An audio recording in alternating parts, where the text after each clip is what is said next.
तो पिछले प्रवचन में हम लोग कथा सुन रहे थे दंतवक्र, विदुरथ और रोमहर्षण सूत, इनका वध भगवान ने किया था। हमने ये सुना था दंतवक्र का वध भगवान ने अपनी गदा से किया था। उसके बाद में विदुरथ जो दंतवक्र का भाई था, वो दंतवक्र मतलब उसके भाई के मारे जाने के कारण वो भी गुस्से में तलवार लेके आया था। तो कृष्ण भगवान सोचे कि अभी ज़्यादा टाइम पास नहीं करना है, फटाफट जितने भी दुष्ट है उनका वध करो। तो भगवान ने क्या किए, सुदर्शन चक्र से विदुरथ का वध कर दिया। उसके बाद हम पहुंचे थे रोमहर्षण सूत। क्या है कि नाम नहीं, रोमहर्षण सूत के बारे में हम कथा कर रहे थे। तो जो रोमहर्षण सूत है, ये कौन थे? ये व्यास देव के शिष्य थे और ये नैमिषारण्य में बैठ करके कथा बोल रहे थे ये। और वहाँ पर नैमिषारण्य में बलराम जी पहुँचे वहाँ पर। और यहाँ पर हमने देखा है कि अभी ये जो दो वध किए थे वो श्री कृष्ण ने किए थे। अभी ये जो रोमहर्षण सूत है, ये किसने वध किया? ये बलराम जी ने वध किया। तो बलराम जी एक बार कौरव पांडव के बीच में जो युद्ध की तैयारी चल रही थी, तो वो उसके बीच में घुसना नहीं चाह रहे थे। क्यों नहीं चाह रहे थे? क्योंकि जो कौरव है उसमें दुर्योधन उनका शिष्य था। तो कौरव भी उनको प्यारे थे और पांडव भी उनको प्यारे थे। तो वो चाह रहे थे कि अभी दो जनों के बीच में, जो कि दोनों भी उनके प्रिय है, उसके बीच में वो सोच रहे थे कि मैं नहीं घुसूं। अन्यथा क्या होगा, अगर एक प्रसन्न होगा तो दूसरा नाराज होगा, दूसरा प्रसन्न होगा तो पहला नाराज होगा। तो इसलिए उन्होंने क्या किया, तीर्थ यात्रा पर निकलने का उन्होंने विचार किया। ठीक उसी प्रकार से विचार किया जैसे विदुर जी भी निकले थे। याद, विदुर जी भी जब महाभारत का युद्ध था तब वो थे कि युद्ध में वो नहीं थे। उसी प्रकार बलराम जी भी नहीं थे। बलराम जी भी बाहर चले गए तीर्थ यात्रा के ऊपर। तो वो पहले क्या हुआ कि प्रभास क्षेत्र में पहुंचे। प्रभास क्षेत्र मतलब कहाँ पे? सौराष्ट्र में, गुजरात में, जहाँ पे सोमनाथ मंदिर है। पहले वहाँ से उन्होंने यात्रा चालू की है। अभी हम देखेंगे कि पूरे भारत का भ्रमण किया है इन्होंने बलराम जी ने। और लास्ट में प्रभास क्षेत्र से निकले और आखिरी घूम के पूरा भारत, उत्तर भारत, दक्षिण भारत, मध्य भारत सब घूमते हुए वापस तो आए प्रवास क्षेत्र में। तो अगले जो दो अध्याय है उसमें देखेंगे कि बलराम जी की यात्रा भी कैसे हुई। तो बलराम जी क्या कर रहे हैं यहाँ पे कि कौरव और पांडव के बीच में जो युद्ध है उसको वो अवॉइड करना चाह रहे थे, उसके अंदर में वो घुसना नहीं चाह रहे थे। तो वो वहाँ से निकल करके कहाँ चले गए? तीर्थ स्थान पे चले गए। तो उन्होंने शुरुआत कहाँ की? प्रभास क्षेत्र से शुरुआत की। उसके पश्चात उन्होंने सरस्वती नदी गए, सुदर्शन तीर्थ, विशाल तीर्थ, ब्रह्म तीर्थ गए। वहाँ से होते हुए वो कहाँ पहुँचे? नैमिषारण्य में। नैमिषारण्य कहाँ है? उत्तर प्रदेश में। हाँ, अब मैंने जब ये बलराम जी की यात्रा देखा तो हमको ऐसा स्मरण हो रहा है कि जैसे हम लोग विमान से जाए। हाँ, जबकि उस समय क्या था? पद यात्रा या घोड़े के ऊपर सवार। अब इसमें पुस्तक में ये वर्णन नहीं है कि वो पैदल गए या घोड़े पे गए, ऐसा कुछ लिखा हुआ नहीं है। तो हम ऐसा मान के चल रहे कि वो पैदल ही चले गए। अब पैदल इतने एरिया में देखो, गुजरात किधर है, उत्तर प्रदेश किधर है, और उत्तर प्रदेश कितना बड़ा है, उसके अंदर में वो नैमिषारण्य तक पहुँचे। आगे आगे आप कथा देखेंगे तो आपको ऐसा लगेगा कि बलराम जी के पास कोई विमान था क्या, मतलब इतने इतने एरिया में वो तीर्थ यात्रा के ऊपर में चलने लग गए। तो वहाँ पर वो नैमिषारण्य में गए तो वहाँ पे गोमती नदी के किनारे वो सीतापुर जिले में आता है। ये यहाँ पर नैमिषारण्य में पहुँचे। वहाँ पे देखिए उन्होंने हमेशा हमारे पास नैमिषारण्य में भगवत श्रीमद् भागवत में हमने पहला जो मेन पेज है उसका, उस पर क्या है? सूत गोस्वामी नैमिषारण्य में 88,000 ऋषि मुनियों को उपदेश कर। तो वहाँ पर हमेशा ऐसे सहस्त्र वर्षों तक, हजार हजार वर्षों तक वो लोग चर्चा करते रहते, बराबर है। उस समय द्वापर युग में, ऐसा भी नहीं है कि उसके पहले के युग की बात कर रहे हैं, त्रेता युग में नहीं, द्वापर युग में भी हजार हजार वर्षों तक ये लोग तपस्या करते रहते, है ना। तो उसका उद्देश्य क्या था कि आध्यात्मिक जीवन को समझना है। क्या उद्देश्य है? आध्यात्मिक जीवन को समझना है और आत्म साक्षात्कार करना। आत्म साक्षात्कार का क्या मतलब है? जीवात्मा को परमात्मा के साथ में जोड़ना, उसको बोलते हैं आत्म साक्षात्कार। तो वो उनका उद्देश्य था। वो लोग को जो ऋषि मुनि थे वो क्या करते थे? हजारों साल तक तपस्या खुद के फायदे के लिए नहीं करते थे, वो लोग किसके लिए करते थे? हमारे जैसे जो पतित जीव है उनके लिए, कि उसका उद्धार कैसे हो, उसके लिए वो बहुत तपस्या करते थे। तो बलराम जी जब वहां पर पहुंचे तो उस सभा में जितने भी ऋषि मुनि थे सबने खड़े होकर के उनका स्वागत किया। जितने भी तपस्वी थे, ऋषि थे, मुनि थे, उन्होंने उनका खड़े होकर के उनका बहुत स्वागत किया। फिर बलराम जी क्या हुआ, अपने सिंहासन पर बैठे और उसके बाद उनका जब सभी ऋषि मुनियों ने उनकी पूजा की, क्योंकि उनको मालूम था ये कौन है, ये कोई साधारण व्यक्ति नहीं है, ये स्वयं भगवान है। तो उन्होंने उनकी पूजा वगैरह की और उसके बाद में वो सिंहासन पर बैठे। बीच में क्या हुआ कि उनकी दृष्टि जो प्रवचन करता थे वो कौन थे? व्यासदेव के शिष्य थे रोमहर्षण, उनके ऊपर उनकी दृष्टि पड़ी। तो उन्होंने देखा कि वो जो व्यक्ति सिंहासन पर बैठा है उसने खड़े होकर के उनका स्वागत नहीं किया। बाकी सभी ऋषि मुनि जो सभा में थे, जो तपस्वी थे, तो वो तो खड़े हो गए, लेकिन जो रोमहर्षण थे वो खड़े नहीं हुए। तो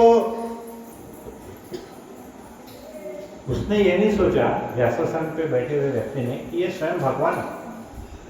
अब वो कथा भगवान की कर रहे हैं, लेकिन जब भगवान खुद प्रकट हो रहे हैं तो कोई स्वागत नहीं करते, है कि नहीं?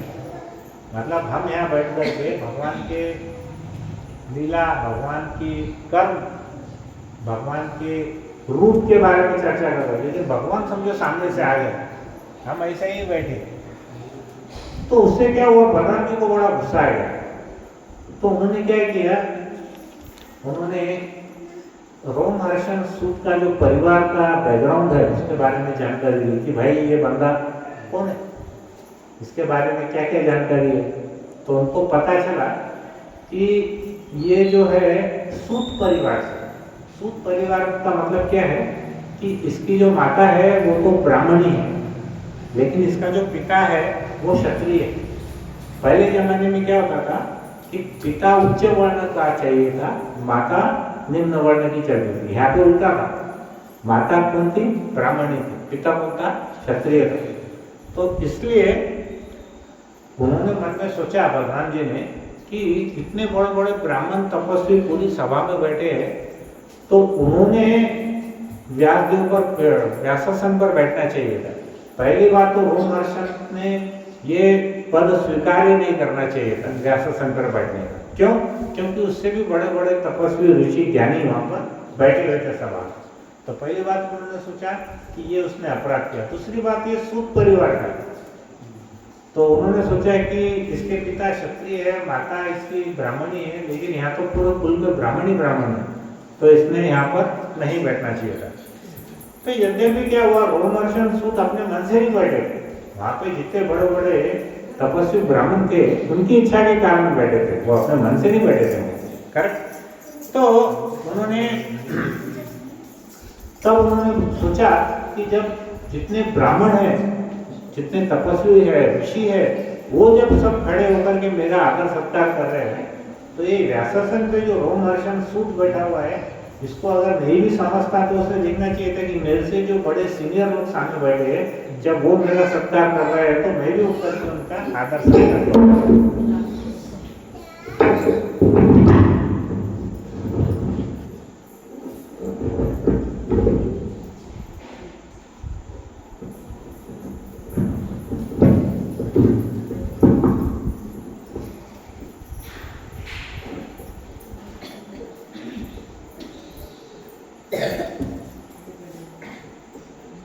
तो बलराम जी ये सोच रहे थे कि जब श्रोता को मालूम है कि ये भगवान है, तो इनको भी मालूम होना चाहिए था कि मैं भगवान हूँ। नॉर्मली क्या होता है कि जो वक्ता रहता है उसको ज़्यादा ज्ञान है ऐसा मानते हैं, श्रोता उनसे सुनते हैं, करेक्ट। लेकिन वहाँ पर श्रोता ज़्यादा विद्वान थे, वो उनको मालूम पड़ गया कि बलराम जी भगवान है, लेकिन जो वक्ता थे रोमहर्षण उनको नहीं मालूम पड़ा कि ये भगवान है, तो उन्होंने उत्तर के स्वागत नहीं किया, तो इसलिए वो बहुत नाराज हो गए।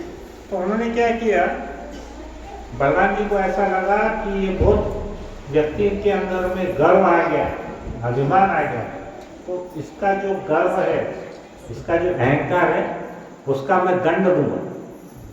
समझ में ही कहानी आता कि बलराम जी को ऐसा लगा कि श्रोता में से जितने भी ब्राह्मण है, जितने भी ब्राह्मण तपस्वी है, वो मेरा स्वागत किए है, वो मुझे खड़े होकर अभिवादन कर रहे हैं, लेकिन ये जो वक्ता है वो मेरा स्वागत नहीं किया, तो इसको मैं दंड दूंगा।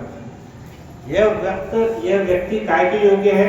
मृत्यु दंड। डायरेक्ट क्या बोले उन्होंने? मृत्यु दंड के योग्य है, ऐसा उन्होंने बोला।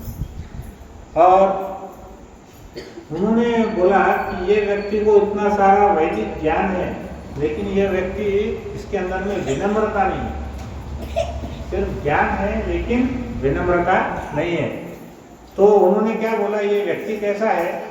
जैसा एक जो सर्प रहता है, सांप, उसके फन के ऊपर में बहुमूल्य मणि रहता है, मणि, बराबर है, लेकिन वो मणि का कुछ फायदा नहीं रहता, क्योंकि साधारण सांप से भी लोग डरते हैं, मणि वाले सांप से भी लोग डरते हैं, बराबर है। तो उसमें इतना बहुमूल्य मणि अपने सिर पे रख के भी उसका क्या फायदा है? इसका क्या मतलब है कि वो जो व्यक्ति है रोमहर्षण, उसके मस्तिष्क में इतना ज्ञान है, जैसे सर्प के सिर पे मणि है, उसके सर में इतना बहुमूल्य ज्ञान है, लेकिन अगर वो विनम्र नहीं है तो उसका क्या फायदा?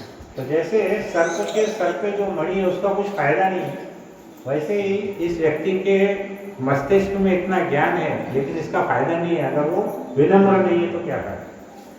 तो उन्होंने क्या किया कि उन्होंने सोचा कि ये जो व्यक्ति है ये कैसा है, पुराणों का तो अध्ययन करता है, लेकिन ये उसी कलाकार के जैसा है। कलाकार क्या करता है? अपने कपड़े बदल करके एक्टिंग करता, अभिनय करता और बाद में वहाँ से चला जाता, तो वो अंदर से शुद्ध नहीं रहता। अगर मान के चलो कोई कलाकार भगवान रामचंद्र की भूमिका कर रहा है या कृष्ण की भूमिका कर रहा है, तो वो भगवान कृष्ण बनने वाला है क्या? नहीं। रामचंद्र बनने वाला है क्या? नहीं। तो वो ऐसा सोचे बलराम जी कि ये जो रोमहर्षण है ये एक कलाकार के जैसा एक्टिंग कर रहा है, ये हृदय से शुद्ध नहीं है, ऐसा बलराम जी को लगा। तो बलराम जी कहने लगे, देखो ये बहुत इंपॉर्टेंट है, यहाँ का जरा ध्यान से सुनने का। उन्होंने क्या बोला कि मैं मिथ्या व्यक्तियों की निंदा करने के लिए प्रकट हुआ हूँ। मिथ्या मतलब झूठे, मैं झूठे मिथ्या लोगों के निंदा करने के लिए प्रकट हुआ हूँ, जो भीतर से तो अशुद्ध है लेकिन बाहर से अत्यंत विद्वान एवं धार्मिक होने का ढोंग करते हैं, बराबर है। हमारे हृदय है अंदर से शुद्ध नहीं है, लेकिन हम क्या कर रहे हैं? बाहर से ढोंग कर रहे हैं। हम धोती कुर्ता पहन लिए, तिलक लगा लिए, घंटी माला पहन रहे हैं, कोई दिखा तो हरे कृष्णा बोलने का, नहीं दिखा तो फिर अपना कुछ तो दूसरे कार्य करने का। तो बलराम जी क्या करने लगे, बोले कि जो ऐसे ढोंगी व्यक्ति है उसको मैं वध करना, उसके लिए मैं प्रकट हुआ। अच्छा मेरे को ये बोलो, ऐसे ढोंगी व्यक्तियों का बलराम जी वध क्यों करना चाहते हैं? सोचो जरा। ऐसा जो ढोंगी व्यक्ति है, जो दिखावा, अभी हम बोलते हैं ना, जैसे भोंदू डॉक्टर रहते हैं झोला छाप, वैसे भोंदू साधु बाबा भी, भोंदू बाबा भी बोल रहे थे। वो क्या करते हैं बेचारी भोली भाली जनता को, उसको भी चमत्कार दिखा के उनको लूटते हैं, बराबर है। लेकिन बलराम जी क्या बोलते हैं, ऐसे भोंदू लोगों का या जो ढोंगी लोगों का है उनका मैं वध करना चाहता हूँ, क्योंकि आगे से वो और पाप न कर सके। अब मान के चलो एक व्यक्ति ढोंग कर रहा है, बराबर है, तो इनडायरेक्टली वो क्या कर रहे हैं? पाप कर। तो उसकी अगर वो ऐसा ही ढोंग करते रहा तो उसके पाप कम होने वाले हैं या बढ़ने वाले हैं? क्या होने वाले? बढ़ने वाले। तो बलराम जी क्या करते हैं, ऐसे पापियों का वो वध करते हैं ताकि वो और पाप नहीं करते। बराबर है। जैसे छोटा बच्चा है, उसने चोरी किया, अगर माता ने उस पर थप्पड़ नहीं मारा तो बच्चा बाद में क्या करने वाला है, बाद में चोरी करेगा, और जब पूरा बड़ा हो गया तो वो डाकू बन जाएगा। तो माता का काम क्या है, उसको दंड देना। वैसे ही भगवान जी का कार्य क्या है, जो ऐसे ढोंगी लोग हैं उनको दंड देना। तो उन्होंने बोला कि ऐसा व्यक्ति जो पापपूर्ण कार्यों में लगा हुआ है, अब इन्होंने क्या हुआ, ऐसा क्यों सोचा रोमहर्षण के बारे में कि ये व्यक्ति भागवतम सबको सुना रहा है, इतने बड़े बड़े तपस्वियों को, लेकिन इसको ये पता नहीं है कि मैं भगवान, मेरे बारे में कथा बता रहा है, लेकिन मैं जब साक्षात प्रकट हुआ तो ये मेरे को उठ करके प्रणाम भी नहीं किया। इसलिए उन्होंने क्या किया, उसको दंडित करने का उन्होंने निश्चय किया।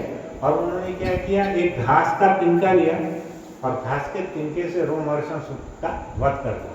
अब हम सोचेंगे कि भाई घास के तिनके से कैसे वध हो सकता है, तो फिर एक्चुअली वध कौन कर रहे हैं, तुम हम नहीं कर रहे, कौन कर रहे हैं, भगवान कर रहे। तो भगवान के लिए सभी चीजें संभव है। बराबर है। तो हम हमेशा बोलते हैं महाराज, परम पूज्य राधानाथ महाराज बोलते हैं, भगवान की जो लीलाएं है वो अचिंतनीय है। अचिंतनीय मतलब हम उसके बारे में विचार नहीं कर सकते, वो हमारे दिमाग के परे। करेक्ट। अब आप बोलेंगे कि श्री कृष्ण भगवान ने गोवर्धन पर्वत छोटी सी उंगली को उठा दिया। अभी हम 1 किलो का पत्थर भी नहीं उठा सकते, बराबर है कि नहीं, लेकिन भगवान ने उठाया, और वो भी 7 दिन और 7 रात तक। करेक्ट। तो ये भगवान की लीला है। कालिया नाथ के ऊपर में भगवान ने नृत्य किया, हमको 7 का 1 का बच्चा नहीं लगा, पूरा छोड़ के खाली हो जाएंगे हमारा। तो बोलने का अर्थ ये है कि भगवान की जो लीला है कैसी है, सचिन है, उसमें हमने ज्यादा दिमाग नहीं लगाया। करेक्ट। तो यहाँ पर जैसे रोमहर्षण का वध किया, तभी क्या हुआ, वहां पर सब जितने भी ऋषि मुनि थे वो बेचारे दुखी हो गए और वो चिल्लाने लगे, कह रहे भगवान आपने ऐसा क्यों किया, ऐसा कैसे कर दिया। और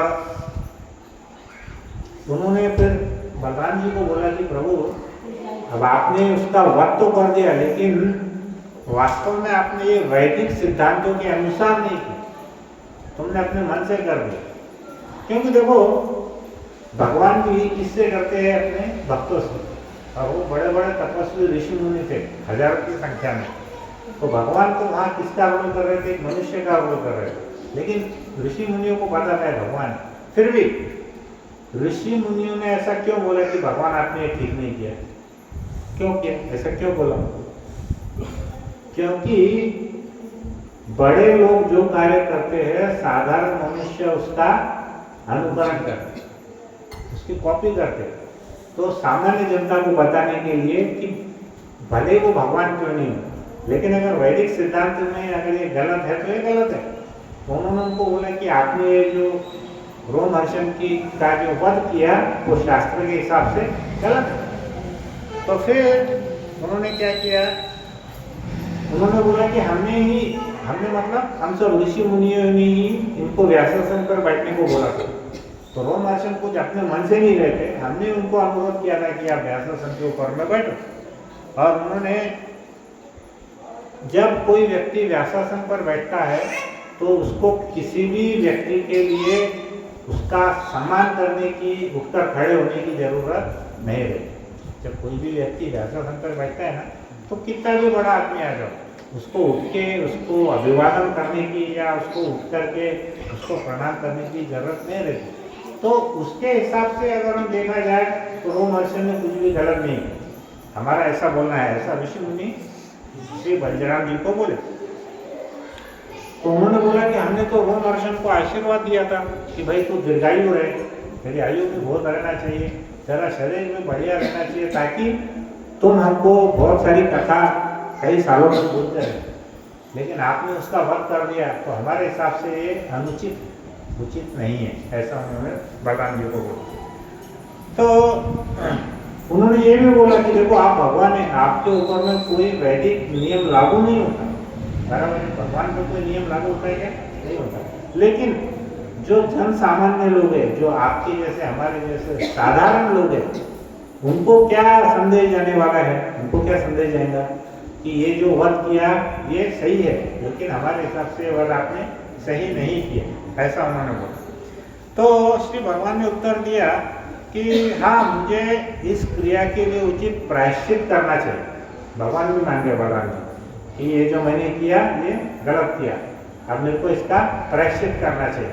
तो प्रायश्चित करना चाहिए तो उन्होंने बोला कि देखो, आप अगर इतना चाहते हैं, अगर आपको लगता है गलत है, तो मैं रोमहर्षण को पुनर्जीवित कर सकता हूँ, वापिस जिंदा कर सकता हूँ उसको। तो भगवान में उतनी शक्ति तो है ही, तो बोले तुम बोलो तो मैं इसको पुनर्जीवित कर सकता हूँ रोमहर्षण, और उसके अंदर में उसकी इंद्रियों की भी पूर्ण शक्ति। ऐसा नहीं कि भाई जिंदा हो गया तो बूढ़ा जैसा और चलने फिरने में एकदम दुबला पतला और बहुत बीमारियों से ग्रस्त है ना। तो बोला कि पूरी इंद्रियों के साथ मैं आपको वापस इसको जन्म दे सकता हूँ।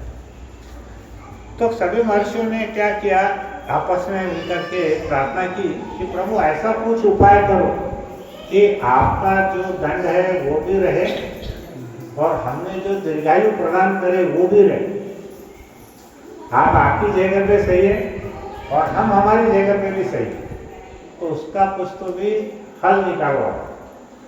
अब वो बोल रहे कि आप रोमहर्षण को जीवित भी मत करो, बराबर, आपने दंड दिया तो हम उसके लिए, लेकिन जन समुदाय के अंदर में एक ऐसा संदेश जाना चाहिए कि आप जो कर रहे हैं वो उचित कर रहे हैं। तो फिर क्या करना चाहिए? फिर उसके बाद क्या हुआ, बलराम जी ने उस समस्या का हल निकाला। देखो, इसको बोलते हैं कि जब हम वेद शास्त्र पढ़ते हैं, भागवत कथा सुनते हैं ना, तो हमारे जो दिमाग के अंदर जो जंग लग जाती है, वो जंग कैसा साफ होती है और हमारा दिमाग कैसा तेज होता है, उसका उदाहरण है ये चैप्टर। अब इसमें क्या किया उन्होंने, बलराम जी ने बोला कि देखो, जो पुत्र रहता है, किसी का भी पुत्र रहता है, वो किसका प्रतिनिधि रहता है? वो पिता का प्रतिनिधि रहता है, बराबर है। तो मैं एक काम करता हूँ, इनका जो पुत्र है, रोमहर्षण का जो पुत्र है, उसका नाम क्या था? उग्रश्रवा। उसका नाम क्या था? उग्रश्रवा। तो उन्होंने बोला कि देखो, मैं उसके पुत्र को पिता की स्थिति ग्रहण करने के लिए देता हूँ और उसको पुराणों पर व्याख्या करने और आप ऋषियों के वरदान के अनुसार उसको दीर्घायु, स्वस्थ शरीर और बिना किसी कठिनाई के उसको लंबी आयु प्रदान करता हूँ। तो जो ज्ञान रोमहर्षण सूक्त में था, वही ज्ञान उसके पुत्र में आ गया, उग्रश्रवा में। उसको दीर्घायु मिल गई और वो बड़ा बुद्धिमान बन गया। तो भगवान ने क्या किया कि ऐसा उसका सोल्यूशन हल निकाला कि जिससे उनका जो दंड है वो भी सही है और जो ऋषि मुनियों ने उनको जो लंबी आयु का जो वरदान दिया था वो भी सही। तो बोलने का मतलब क्या है यहाँ पर कि अगर व्यासासन पर कोई व्यक्ति बैठता है, लेकिन अगर भगवान स्वयं वहाँ आते हैं तो उसमें उठ करके उनका अभिवादन या प्रणाम करना चाहिए। ठीक है, मैं एक लेक्चर देख रहा था कि पूना के जो हमारे प्रसिद्ध अध्यक्ष है श्रीमान राधेश्याम दास प्रभु, जो वहाँ के अध्यक्ष है, बहुत बड़ा मंदिर है वो। राधेश्याम प्रभु एक प्रवचन दे रहे थे और क्या हुआ कि परम पूज्य राधानाथ स्वामी महाराज आधे घंटे के बाद ऐसा छुट्टी से आए और उन्हीं पे तो कोने में जाकर के बैठ गए। अब यहाँ राधेश्याम प्रभु बहुत श्लोक पे श्लोक, कथा पे कथा बोल रहे, पूरा तल्लीन हो गए। उनको मालूम भी नहीं कि परम पूज्य राधानाथ स्वामी महाराज आए। तो मैंने वीडियो में देखा उनका, जैसे उनकी नजर पड़ी महाराज पे और उनको देखा कि ये महाराज है, वो ऐसा जोर से खड़े होकर के ऐसा दंडवत करे। कितने देर में? मेरे ख्याल से 3 सेकंड के अंदर। तो ये है हमारी चेतना, ये है हमारा कॉन्शियसनेस। हमारी चेतना कैसी होनी चाहिए कि हमारे से बड़े, अभी राधानाथ महाराज तो हमारे लिए भगवान के ही प्रतिनिधि है, बराबर है।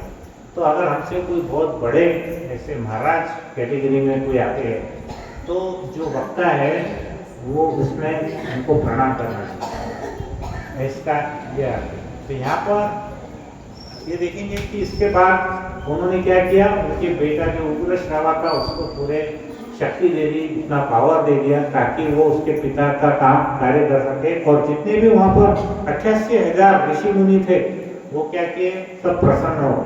तो उन्होंने क्या किया कि उनको बहुत बहुत आशीर्वाद दिए। भगवान को कौन आशीर्वाद दे रहा है, ऋषि मुनि आशीर्वाद दे रहे हैं। तो भगवान जो यहाँ पे रोल निभा रहे हैं वो किसका निभा रहे हैं, एक मनुष्य। करेक्ट। लेकिन ऋषि मुनि को तो मालूम है कि वो मनुष्य नहीं है, वो स्वयं भगवान। अब इसके बाद क्या हुआ, बलराम जी को ऐसा लगा कि देखो भाई मैंने ये कर दिया, लेकिन वो थोड़े से मन में प्रसन्न नहीं थे। तो उनको ऐसा लगा कि जितने भी ऋषि मुनि हैं उनको अगर मुझे प्रसन्न करना है, तो उन्होंने क्या बोला, अब आप एक काम करो, आप एक वरदान और मांगो। बलराम जी ने ऋषि मुनियों को क्या बोला कि आप मुझसे एक वरदान और मांगो। तो ऋषि मुनि सब बैठे थे, उन्होंने बोला कि प्रभु आप हमारी एक इच्छा पूरी करो। यहाँ पर एक असुर है जिसका नाम है बलवल। क्या नाम है, बलवल। बलवल नाम का एक असुर है जो कि हमारे यज्ञ स्थली के ऊपर में बहुत ही परेशान करता है।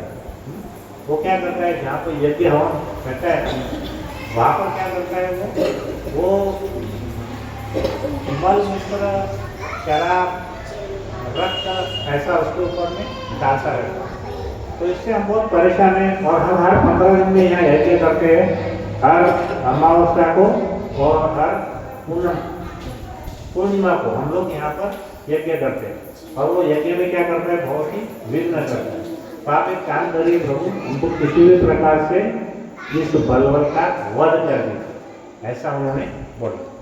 तो इसके बाद में यहाँ पर भगवान क्या किए, अभी जो अगला हमारा अध्याय है वो है बलवल का उद्धार और बलराम जी का पवित्र स्थान में भ्रमण करना। तो भगवान क्या किए, ऋषि मुनियों की उनकी प्रसन्नता के लिए उन्होंने क्या किए, बलवल का उद्धार किया। कैसा हुआ उस दिन, जब बलराम जी उस असुर से सामना करने की तैयारी कर रहे थे, तभी उस असुर ने क्या किया, उनका जो यज्ञ चल रहा था पवित्र स्थान पर, उस पर उसने वो सब गंदे पदार्थ ऊपर से फेंकना चालू किया। तो पूरे वातावरण में बहुत ही दुर्गंध फैल गई और सब जगह ऐसा धुआं धुआं हो गया था और उससे पूरा वातावरण दूषित हो गया था, दुर्गंध से भर गया था। तब भगवान ने नज़र उठा के देखा कि अरे ये कौन है। तो उसका वर्णन कैसा है भगवान का, कि उसका जो शरीर था वो कोयले से भी ज़्यादा काला था। कैसा था, कोयले से भी ज़्यादा काला था। तो उसके जो बाल थे, मूछ दाढ़ी थी, वो कैसी थी, एकदम तांबे का जो कलर रहता है ना गहरा, वैसे तांबे में जैसा पीला, लेकिन तांबे का कलर था। और वो क्या कर रहा था, आकाश में उड़ रहा था। अब हमारे बलराम जी ने देखे उसको, तो बलराम जी के जो औजार, उनके जो हथियार है, बलराम जी के हथियार क्या है बोलो, हल, और क्या है, गदा। हरी वो उनके पास क्या था, हल था। तो वो जब आकाश में उड़ रहा था ना, तब बलराम जी ने क्या किया, अपना हल फेंक। अब वो हल कैसा था उनका, कितना भी लंबा हो जाता था। तो उन्होंने ऐसा हल डाला और उसका गर्दन पकड़ के उसको नीचे घसीट कर दिया, बराबर है। उसको नीचे लेकर के आके उसको वहाँ खड़े किए और अपनी गदा से उसके ऊपर में उसके सिर पे जोरदार वार किया। वो इतना जोर से वार किए कि उसका जो सर था वो एकदम चूर चूर हो गया। अभी मेरे को क्या समझ में आया, पिछले 3-4 वर्ष में सब हमारे जो प्रभु के भगवान है वो सब गड़बड़ में थे, ज़्यादा टाइम नहीं लगा रहे थे, फटाफट मार रहे थे। शाल्व के इसमें बहुत टाइम लगा, विमान में लड़े, इधर छुपे उधर छुपे। उसके बाद में फिर दंतवक्र को भी टाइम नहीं लगा। उसके बाद में उसका जो भाई था उसको भी उन्होंने सुदर्शन चक्र से विदुरथ को भी मार दिया। रोमहर्षण को बलवान जी ने घास के टीके से मार दिया।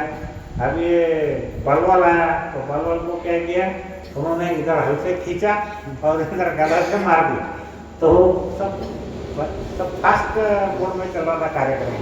वो सोचे कि अरे श्रोता लोगों को ज़्यादा अभी बोलना नहीं है, तो उन्होंने अपनी जो रचना है बहुत ही फास्ट कर दी। तो यहाँ पर क्या हुआ, उसके सिर से बहुत चोट निकला, उसका ललाट पूरा फट गया था, उसमें से रक्त निकल रहा था। और वो जब ऊपर से नीचे गिरा तो ऐसा लगा जैसे कोई पहाड़ की चट्टान पृथ्वी पर गिर गई और धरती एक बार कांपने लगी, इतना भयंकर शक्तिशाली था वो। तो क्या हुआ, उसका वध देख करके नैमिषारण्य के जितने भी लोग थे, जितने भी ऋषि मुनि थे, वो सबके सब बहुत प्रसन्न हो गए और उन्होंने क्या किया, श्री बलराम जी को हार्दिक आशीर्वाद दिया और उसके बाद उनका स्नान समारोह किया। नए नए उनको वस्त्र उन्होंने पहनवाए और उनको एक ऐसी माला दी कमल की कि जो कभी नहीं सूखती, ऐसी पुष्प माला उन्होंने उनको अर्पित की और उनका सम्मान किया। इसके पश्चात क्या हुआ कि बलराम जी ने सभी ब्राह्मणों से आज्ञा ली और आज्ञा लेने के बाद में वो वहाँ पर अपने तीर्थ यात्रा पर वापस निकले। तो तीर्थ यात्रा अब कहाँ गए, जैसा संक्षेप में हम वर्णन करेंगे। आप कभी कोई तीर्थ यात्रा पे गए और आपको नाम ध्यान आया तो वहाँ पर भी आप जरूर जाना, उसका आशय है। क्योंकि इतना सारे तीर्थों पर गए तो मैं सोच रहा था कि हवाई जहाज से भी पॉसिबल नहीं है इतना जल्दी, लेकिन बलराम जी तो पूरी तीर्थ यात्रा करके आए। और छोटे छोटे शहरों के नाम है तो आप खाली सुनिए क्या क्या यात्रा का वर्णन है। तो वो क्या हुआ, वहाँ पर नैमिषारण्य के पास में नदी थी जिसका नाम था कौशिकी नदी। वो कौशिकी नदी पर जाकर के उन्होंने स्नान किया। उसके पश्चात वो क्या हुआ, सरयू नदी पे गए, प्रयागराज सरयू नदी पे गए। वहाँ पे प्रयाग में मतलब गंगा यमुना सरस्वती के संगम में उन्होंने स्नान किया और वहाँ पर अपने पितरों का अर्पण किया। प्रयागराज में क्या कहते हैं लोग, पितरों के तर्पण के लिए जाते, बराबर है।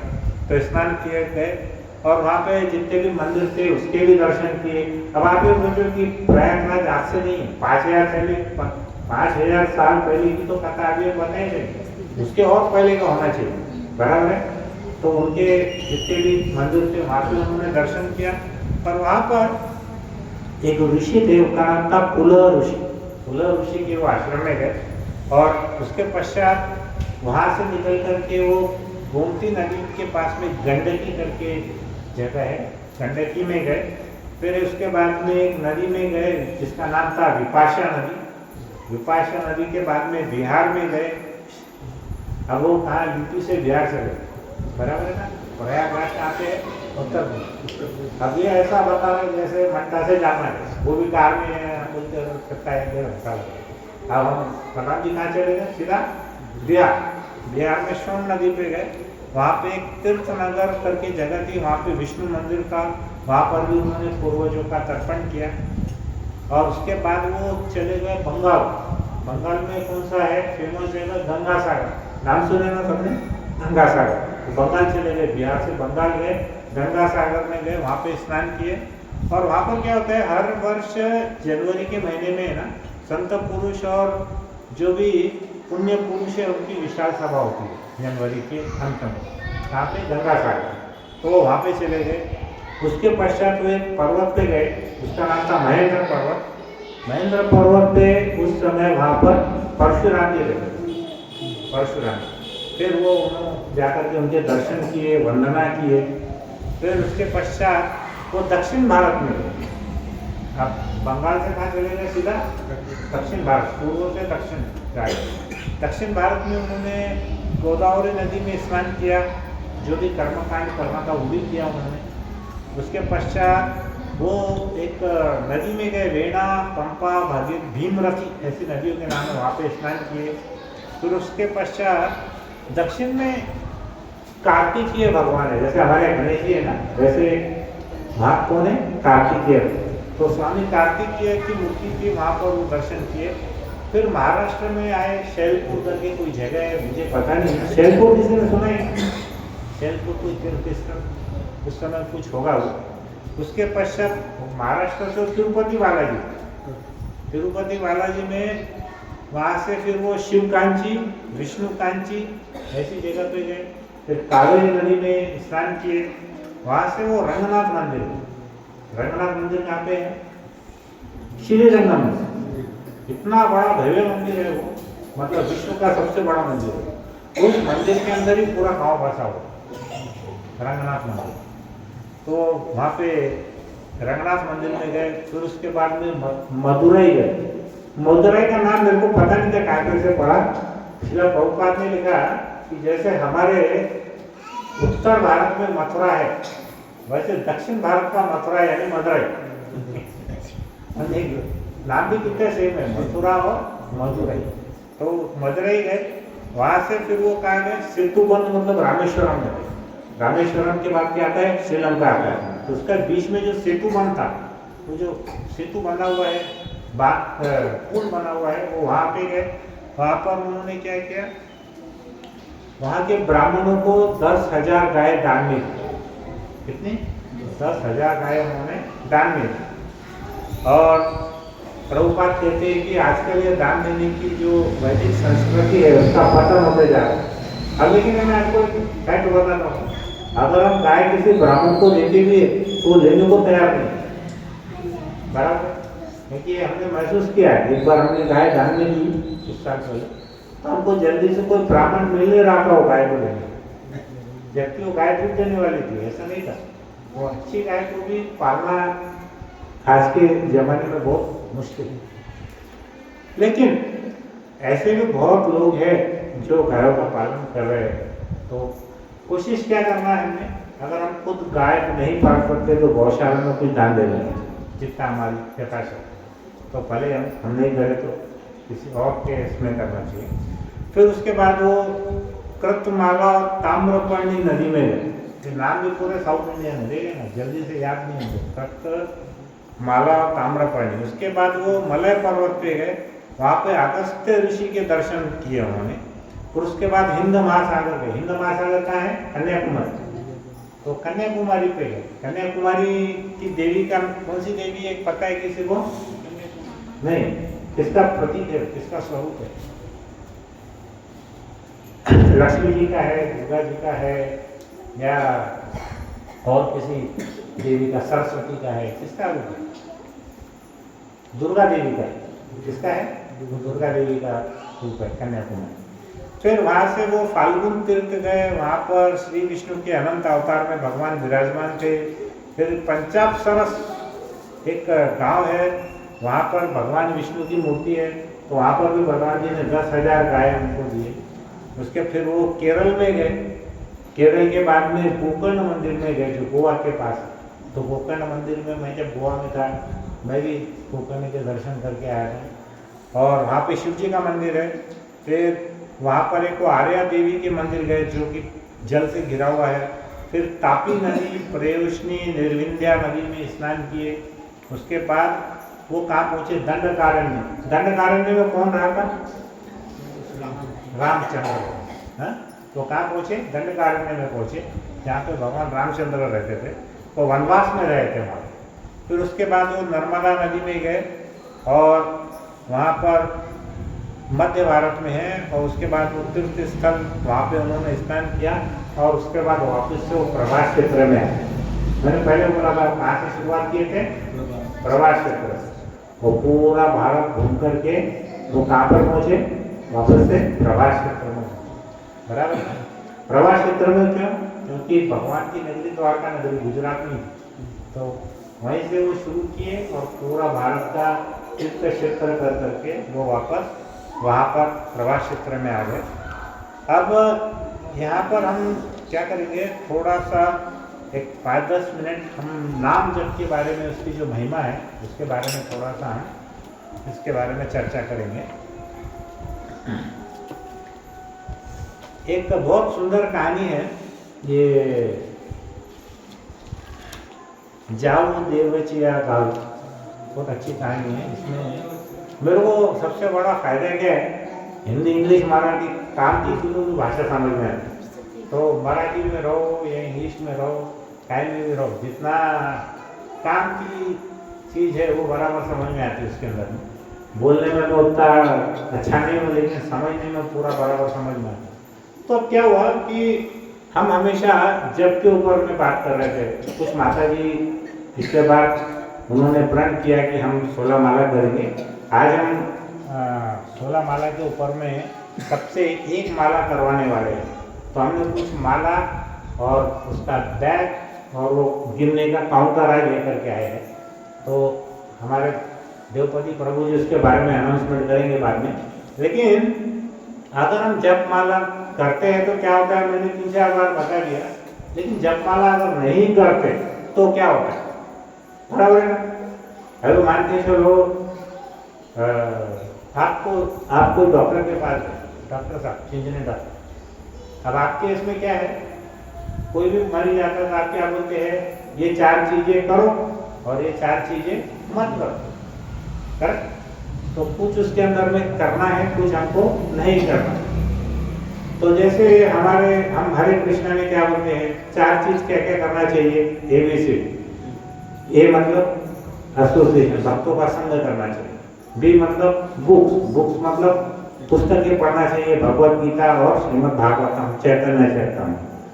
सी मतलब चैंटिंग, हरे कृष्णा कृष्णा कृष्णा हरे हरे, हरे राम राम राम हरे हरे। चैंटिंग मतलब जब भी करना है भगवान का श्रवण और कीर्तन भी करना है। आप श्रवण कर रहे हैं, मैं कीर्तन कर रहे हैं, भगवान का गुणगान कर रहा हूँ। और डी मतलब डाइट मतलब हमने जो प्रसाद लेते हैं वही लेना चाहिए, बाहर की वस्तु नहीं लेना। जो भी खाया वो भगवान को अर्पित करके खाना चाहिए। अभी हमने 4 चीजें कर, 4 चीजें कौन सी नहीं करनी चाहिए, 4 हमारे नहीं बोलो, नशा नहीं करना चाहिए। उसके बाद जुआ नहीं खेलना चाहिए। तीसरा मांसाहार नहीं करना चाहिए। फिर चौथा व्याभिचार, पर स्त्री या पर पुरुष गमन या पर स्त्री गमन नहीं करना चाहिए। तो 4 चीज करना चाहिए, 4 चीज नहीं करना चाहिए। अब हमने पहले बोले कि जपमाला क्यों करना चाहिए, वो हमने बताया काफी चीजें। अब जपमाला अगर हम नहीं करेंगे तो क्या होगा, तो इसका बहुत सुंदर उदाहरण, सिंपल, सबने सुना है, लेकिन उसको कथा में अगर काम के साथ अगर हम सुनते हैं ना तो उसका जो आनंद है वो कई गुना बढ़ता है, हमारे मन में वो रहता है। सबने सुना है भरत महाराज का नाम, भरत महाराज जिनके नाम से हमारा देश भारत वर्ष है, वो भरत महाराज जो कि पूरे भारत वर्ष के सम्राट थे। पूरा भारत वर्ष में बहुत बड़ा था पहले भारतवर्ष, तो पूरे हमारे पृथ्वी के सम्राट थे। लेकिन उन्होंने क्या किया, भगवान का नाम, भगवान का जप, भगवान का कीर्तन करने के लिए उन्होंने पूरा साम्राज्य छोड़ दिया, अपने पत्नी को छोड़ दिया, बच्चों को छोड़ दिया, पूरे धन ऐश्वर्य को छोड़ दिया, अपने सेना को छोड़ दिया, सब छोड़ दिया। और वो क्या करने लगे, वो पूरा छोड़ के वो गंडकी नदी के पास जाकर के बैठे और वो भगवान का वहां पर नाम कीर्तन करने लगे, जप करने लगे। तो उसी समय क्या हुआ, कुछ दिनों के बाद में जब वो भाव के स्तर पे थे, मतलब भाव का स्तर कैसा रहता मालूम है, हमारे शरीर में रोमांच आते हैं। हम जब माला करते हैं ना तो हमारे शरीर की जो रोंगटे हैं वो खड़े हो जाते हैं, हमारे आंखों से अश्रु आते हैं, कंपन होता है हृदय के अंदर में। ये जो भाव है, ये भाव के लेवल पे थे। अभी हम कितने साल से माला कर रहे हैं, कभी ध्यान ही नहीं आता कि एक आधी बार रोमांच आया, बराबर कंपन आया, क्यों, क्योंकि हम उतने शुद्ध नहीं है। तो भरत महाराज इतने शुद्ध थे तो उन्होंने क्या किया, जब वो तपस्या कर रहे थे, ध्यान लगाकर भगवान का जप कर रहे थे, उसी समय क्या हुआ, एक गर्भवती हिरणी थी जिसके पीछे एक शेर लगा, और शेर जब जैसे ही उस हिरणी के पीछे भागा तो उसने अपने बच्चे को वहां पर जन्म दिया और उसकी मृत्यु हो गई। अब उन्होंने यहाँ पर देखा भरत महाराज ने, तो उनके मन में बड़ी करुणा आ गई, दया आ गई कि देखो छोटा सा पिल्लू हिरण का, उसको कौन संभालने वाला है, इसको तो अभी ये तो बेचारा ऐसे ही मर जाएगा। उनके मन में बहुत ही दया भाव उत्पन्न हो। तो उन्होंने क्या किया, उस हिरण के बच्चे को उठा करके अपने कुटिया में लेकर के आए, और कुटिया में लेकर के आके जैसे एक माँ अपने बेटे को संभालती है वैसा उसका वो ध्यान देखरेख करने लगे। तो उसके कारण क्या हुआ कि वो उसमें इतने आसक्त हो गए, उसको समय पे उसका जो भी दूध कहीं से लाते होंगे वो उन्होंने दिया उसको, और उसको जो भी चाहिए, पानी चाहिए, दूध चाहिए, या थोड़ा बड़ा होने के बाद घास चाहिए, वो उसी की चिंता करने लगे। तो सबसे पहला उसका परिणाम क्या हुआ, उसकी जो साधना थी वो कम होने लगी। तो पहला वो क्या होता है, अब यहाँ जो उदाहरण है, यहाँ पे उदाहरण हिरण का है, लेकिन हमारे जीवन के अंदर में सब व्यक्ति सोचो, आप सभी बैठे ना, आप सोचो कि हमारी आसक्ति किस में ज्यादा है। आप मन में सोचो एक सेकंड, हमारी आसक्ति सबसे ज्यादा किस में? वो हिरण का बच्चे की जगह आप आपका उदाहरण डालो। किसी को अपने पुत्र में आसक्ति है, किसी को पति में आसक्ति है, किसी को पैसों में आसक्ति है, किसी को जमीन में आसक्ति है, और भी बहुत सारी चीजें। तो किसी को तो सब में है कि नहीं, जो भी है वो सब अपना, तो वो उसमें भी। तो क्या हो रहा है अभी यहाँ पर, आप उदाहरण ऐसा रखो कि अगर हम ये कथा में सुनने के बजाय हम किसी चीज में आसक्त हो, तो क्या होने वाला है, सबसे पहले हमारी साधना कम होने वाली है। ठीक है, अब भले आप साधना कुछ माता जी कर रहे होंगे, कुछ नहीं भी कर रहे होंगे, लेकिन अगर आपकी आसक्ति बढ़ गई ना, तो आप तो कथा सुनने भी नहीं आओगे, क्योंकि आपका मन ही नहीं लगने वाला। अरे हमारे पूरे मंडा में 80,000 1 लाख लोग रहते हैं, कथा सुनने कितने आते हैं हम लोग? 100-200 लोग आते हैं, बराबर है। उनका मन ही नहीं है, वो सोचेंगे उतनी देर टीवी देखेंगे, मजा करेंगे, क्या चल रहा, कौन हीरो कौन एक्ट्रेस क्या चल रही, वो उसमें बड़ा आसक्त है, बराबर है। तो पहला क्या होने वाला है, उसका परिणाम, दुष्परिणाम। सबसे पहला क्या होने वाला है, साधना हमारी कम हो। साधना कम हो जाएगी मतलब क्या है, हमारी आध्यात्मिक जो प्रगति है वो कम हो जाएगी। इसका मतलब हम माया के चंगुल में फंसते जाएंगे, बराबर है। अभी दो में से एक चीज रहेंगी, या तो प्रश्न रहेंगे नहीं तो माया रहेंगी, दो में से एक ही चीज रहने वाली है। अगर आप प्रश्न को बिठाओगे तो माया उनसे डर के भाग जाएगी, और अगर आप प्रश्न को हटा दोगे तो माया भूल जाएगी।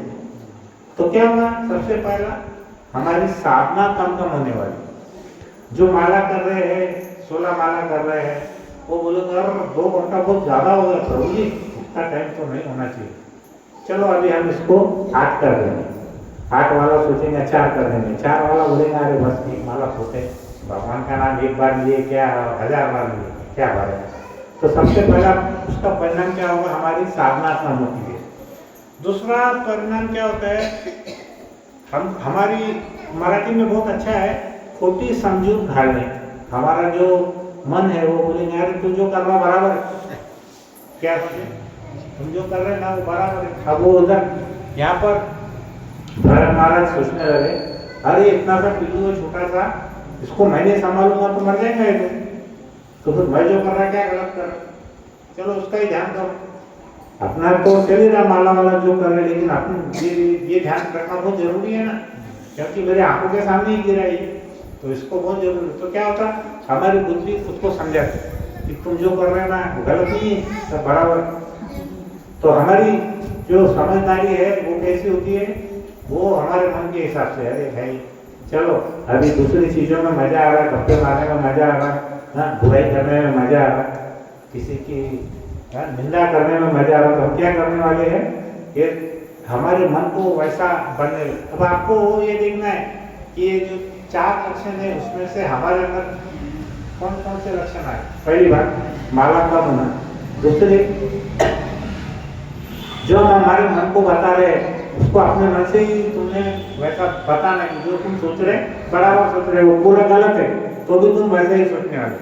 तीसरा क्या है, सिर्फ एक औपचारिकता बोल के साधना कर। हाँ भाई बोले है, चलो आचार्य बोल रहे, प्रभुपाद बोल रहे, परंपरा में इनके जितने शिष्य बोल रहे चलो माला करने का, तो औपचारिकता से कैसा है, हरे कृष्ण हरे कृष्ण हरे राम राम हरे कृष्ण हरे कृष्ण, तो ऐसा जबरदस्ती औपचारिकता से भगवान का जाप कर रहे। तो यहाँ पे क्या हुआ कि वहाँ पर उन्होंने भरत महाराज ने जितनी भी उनकी पूजा की विधि थी, जो भी वो साधना कर रहे थे सब बाजू में कर दिया, और मन पूरा ना लगा दिए वो हिरण के पिल्लू के ऊपर, बच्चे के ऊपर। तो उनकी जो साधना थी वो जो भाव स्तर पर थी, फिर उनको रोमांच नहीं आया, आंखों से अश्रु नहीं आए, वो सिर्फ औपचारिकता के रूप में कर रहे थे। समझ में आया दोनों में फर्क? पहले जब वो कर रहे थे तो उनके आंखों से भगवान के लिए अश्रु आते थे, उनके जो बाल थे वो खड़े हो जाते थे, रोंगटे, और उनके अंदर में ऐसा प्रेम आता था। लेकिन अब वो क्या हो गया, वो सब हट गया। क्यों? क्योंकि उनका मन कहाँ था? तो हिरण के बच्चे के ऊपर। तो जो साधना थी उनकी वो कम हो गई, अपने मन को गलत सलत उन्होंने समझा लिया कि जो तू कर रहा है सब बराबर है। तीसरा क्या हुआ, जो साधना कर रहे हैं औपचारिक रूप से कर रहे, मन से नहीं कर रहे, ऊपरा ऊपरी कर रहे, दिखाओ। और चौथा क्या है कि भौतिक वस्तु के लिए तड़मड़ कर, जो हमारी तड़मड़ है वो भौतिक वस्तु के लिए होना चाहिए या भगवान के लिए होना चाहिए? किसके लिए होना चाहिए? भगवान के लिए, बराबर है। अब इनका ध्यान भगवान से हट गया। अब हिरण बोलो तो क्या है, भौतिक की वस्तु है ना, वो भगवान की बनाई वस्तु, तो उसके ऊपर पूरा मन रहा, तो उसके लिए वो बहुत चिंतित रहने लगे। तो उनका ध्यान पूरा जो था ना वो उसका हट करके उस पर लग गया। तो यहाँ पर क्या होता है कि हम जब भगवान से विमुख हो जाते हैं ना, तो हमारा जो मन है वो भौतिक इच्छा प्राप्ति के लिए बहुत व्याकुल रहता है। जैसे क्या क्या है भौतिक इच्छा, पैसा चाहिए, गाड़ी चाहिए, हाँ, जिसकी शादी नहीं हो रही उसको पति पत्नी दोनों की शादी हो गई तो उनको बच्चे वगैरह वगैरह भौतिक चीज़ों में हमारा मन आसक्त रहता है। तो अगर हम जब माला नहीं करेंगे तो क्या होने वाला है, वो चार कारण इसमें बताए। क्या क्या कारण है बोलो? पहला कारण क्या है, हमारी साधना कैसी होती है, कम होने वाली है कि ज़्यादा होने वाली है? कम होने वाली है। दूसरा क्या होने वाला है, हम हमारे मन को समझा देंगे, अरे भाई कोई बात नहीं, टीवी देखो 4 घंटे, क्या रोज अभी माला रोज देखने का 2 घंटे, टीवी देखो नहीं तो गप्पे मारो। हम हमारे मन को क्या करेंगे, ऐसा खोटी समझूत धारण, उसको गलत सलत समझाने वाले हैं। फिर तीसरा क्या होना है, जो माला भी हम करेंगे, जो भगवान का जप भी करेंगे, वो कैसा करेंगे, औपचारिक रूप से करेंगे, मन से नहीं करेंगे, सिर्फ शरीर से करने वाले, करना बोल के करना है। और चौथा क्या होगा, हमारी जो भौतिक वस्तु है हम उसके लिए ही प्रयास करें, जो भगवान प्राप्ति का हमारा उद्देश्य है वो हटा देंगे और हम भौतिक वस्तु के लिए उसका प्रयास करने लगेंगे। तो हमारा बोलना ऐसा है कि हमको जो भी करना है वो क्यों क्या करना है, वो भगवान का नाम जप करना है। तो इसमें जो 3-4 प्रसिद्ध हमारे वो जो श्लोक है वो क्या क्या श्लोक है यहाँ पर, जैसे यहाँ पर नरोत्तम दास ठाकुर लिखते हैं, गोलोकेर प्रेम धन हरि नाम संकीर्तन। तो ये जो गोलोक का जो प्रेम धन है, गोलोक मतलब भगवान के लोक का, वो प्रेम धन क्या है, हरि नाम का संकीर्तन। करेक्ट? वो ऐसा नहीं बोले कि गोलोकेर प्रेम धन स्वर्ण मुद्रा या कोई ऐसा ऐश्वर्य का कुछ, तुम्हारे पास अगर 1 लाख स्वर्ण मुद्रा है तो वहाँ का प्रेम धन है, ऐसा नहीं बोले। तो क्या बोले, हरिनाम संकीर्तन ही सबसे बड़ा प्रेम धन है। फिर हरिदास ठाकुर क्या बोलते हैं, एक बहुत बड़े विद्वानों की सभा थी, तो हरिदास ठाकुर ने उनको बोला कि भगवान को कैसे समझना है, तर्क वितर्क से नहीं समझना है। भगवान को समझने का भी अभी हम बोलेंगे कि अरे भगवान तो यहाँ पे है ही नहीं, फिर कैसे क्या बोल रहे हैं, इसका कोई उत्तर दे सकते हैं? बहुत अच्छा उत्तर है। आप सोचो, कोई अगर आपको पूछा और भगवान है उसका कुछ प्रमाण है नहीं, तो आप क्या बोलने वाले? बोलते आपको दिखाओ भगवान है। इसका हम उदाहरण बहुत अच्छा है। मैं पहले सोचता था कि कोई ऐसा पूछेगा तो उसका उत्तर क्या देना, और बोलते तुम दिखाओ, हम देखने में विश्वास करते हैं, ऐसा नहीं करते। तो उसका उत्तर एक जगह पे हमारे आचार्य ने बहुत अच्छा उत्तर दिए थे कि भगवान को देखने के लिए हमारी दृष्टि भी तो वैसी चाहिए। अभी सबसे बड़ा उदाहरण क्या था कि भगवान तो भगवान के रूप में थे, बराबर है, वो कौरवों की सभा में भी थे, लेकिन दुर्योधन को भगवान कभी दिखेंगे, भीष्म पितामह को भगवान दिखे, लेकिन दुर्योधन को क्या लगा, ये ग्वाला है और ये कोई जादूगर है। करेक्ट? तो भगवान अगर यहाँ पर आकर प्रकट भी हो गए, वो बोले लोग मैं भला मैं आलो कृष्ण हूँ, आगे लोगों को ये क्या नाटक कर रहा है, ऐसा भगवान आते गए कोई उसको कुछ तो भी बोल रहा, अभी भी आगे भगवान। तो हमारे पूरे शहर में अगर छोड़ दिए भगवान बोलेंगे कि मैं भगवान हूँ, तो सब लोग भरोसा करने वाले नहीं करते। कोई उनको जादूगर बोलेगा, तो उनको बोलेगा कि ये उसको मायाजाल कर रहे, कोई कुछ बोलेगा, कोई कुछ बोलेगा। तो उन्होंने क्या बोला कि भगवान को तर्क वितर्क से नहीं समझा जा सकता। भगवान को उसी वही व्यक्ति समझता है जिसके अंदर में दम्भ नहीं है, अहंकार नहीं है, जो बहुत ही विनम्र है, जिसमें श्रद्धा है, भक्ति है, वही व्यक्ति भगवान को भगवान समझने वाला है। एक बहुत अच्छा शब्द था, तर्क नरक का द्वार। खाली बहस करना, तर्क यानी क्या? आर्गुमेंट। तर्क काय का द्वार है? नरक का द्वार। तो ज्यादा बहस नहीं करना, क्योंकि सिर्फ बहस करोगे और भगवान में हम विश्वास नहीं करेंगे तो हम भगवत धाम नहीं जाएंगे, हम किधर जाने वाले हैं? नरक में जाने वाले। तो इसलिए यहाँ पर हमको देखने का है कि जब तक हमें भगवत प्रेम नहीं रहेगा तब तक हम भगवान को नहीं समझेंगे। जैसे अभी आपके पास में कोई व्यक्ति 1000 किलोमीटर दूर आपको कुछ आवाज दिया तो आपको सुनाने वाला है क्या? नहीं। लेकिन आपके पास में एक यंत्र है, मोबाइल, उस पर अगर उसने कॉल किया तो आपको सुनाई आने वाला है। वैसे अगर भगवान, ये तो मोबाइल की रेंज है, यहाँ से ज़्यादा भारतवर्ष में जाएंगे फॉर एग्जाम्पल। लेकिन अगर भगवान को हमको गोलोक से बुलाना है तो फिर उसके लिए क्या करना पड़ेगा? मोबाइल काम आएगा क्या? उसके लिए जो उसका एंटीना है वो है भगवत प्रेम, बराबर। हमने 2 उदाहरण लिए थे प्रभु जी कि भगवान को अगर पुकारे तो भगवान प्रकट हो गए थे। वो कौन से उदाहरण लिए थे आपने? एक द्रौपदी का लिए थे और एक गजेंद्र का लिए थे। तीसरा एक उदाहरण हम अगर देखेंगे ना तो प्रहलाद महाराज का भी। प्रहलाद महाराज जब हिरण्यकशिपु को बोलने लगा कि तुम्हारे भगवान कहाँ है, ये स्तंभ में भी है क्या? तो उस समय तो प्रहलाद महाराज ने पुकारा भी नहीं, भगवान कहाँ से निकले? उनके स्तंभ में से, बराबर है। तो भगवान को हम, और चौथा एक उदाहरण है अम्बरीश महाराज। अम्बरीश महाराज और दुर्वासा मुनि की कहानी में दुर्वासा मुनि को ऐसा लगा कि उनका अपमान हुआ तो उन्होंने क्या किया, एक कृत्या नाम की एक राक्षसी को निकाला अपने बाल से और वो अम्बरीश महाराज के पीछे उनको वध करने के लिए लग गई।